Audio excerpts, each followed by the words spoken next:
Good morning. It's 6 o'clock. 6 o'clock, and today I'm finishing up the desert section of the PCT, and I'm walking into Kennedy Meadows. And I wanted to talk about sun before getting into Kennedy Meadows, and how to protect yourself. And what I'm doing is an ultralight backpacker to make sure that my whole sun system is good. And so to start, the sunscreens that I use are Blue Lizard and Raw Elements. I use a ointment and a stick. What's important about both is that the zinc oxide percent is high. That's what you want to look for. You can get Blue Lizard. I got it on Amazon. You can get Raw Elements at REI or Amazon. Raw Elements has 20%. Blue Lizard has 10.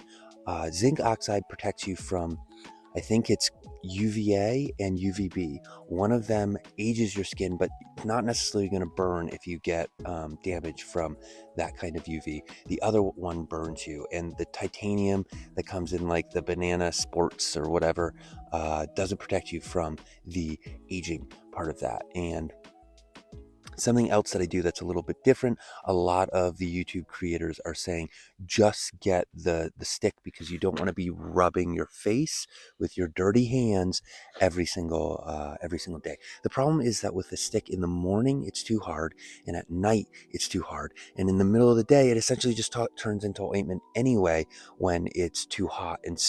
And when I'm putting it on, I can't get enough sunscreen on. I really want to cover my face with the sunscreen, and so the ointment allows me to do that.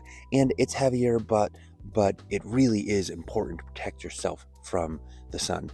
And so the other thing that you need to think about is, what kind of clothing are you going to wear to cover yourself up? And I love Ray Jardine, and so I love the sun umbrella thing.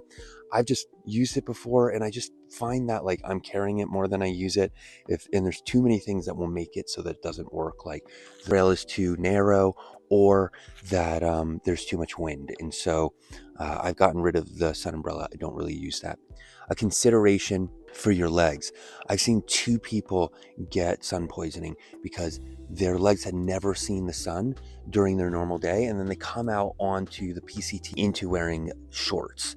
And so they got sun blisters, they started vomiting, they didn't even make it to that first hot springs on the PCT.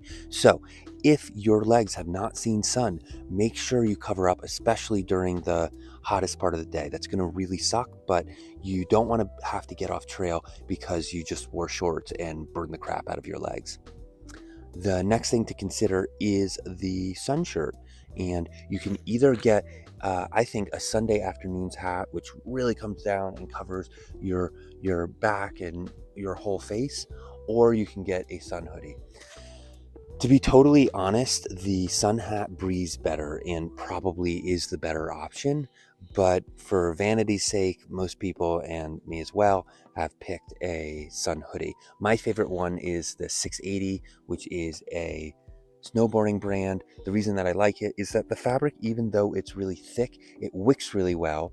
And when I'm really sweating and there's a lot of sweat all over it, it doesn't sag, it just gets wet. And when it gets cold, if I dunk it into one of the rivers and I put it on, it's freezing. It really holds temperature and coldness really well.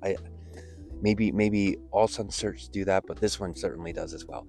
Also, something that I look for in sun shirts, and most of them don't have this, is that it covers up the neck area. It comes up to the bottom of my neck. That's super important. And I've looked at Patagonias and a bunch of other sun shirts, and they don't do that. And then so not only do I need to have a sun shirt, but I also need to have a bandana to cover my neck. And so look for a sun shirt that has a hood that covers right up around your face. And so that's pretty much everything that you need to know to stay safe in the sun when you're doing a desert section. It's keep your legs covered if they're not used to seeing sun until you build up a base tan. Get a sun shirt that covers your neck and is made out of fabric that's both comfortable and wicks well. Get sunscreen that's got at least 10% zinc oxide. Get an ointment and a sun stick.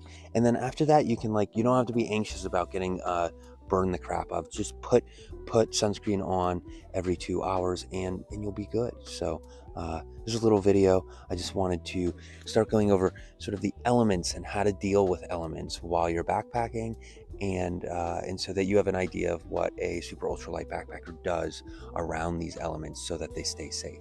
So thanks for watching my video.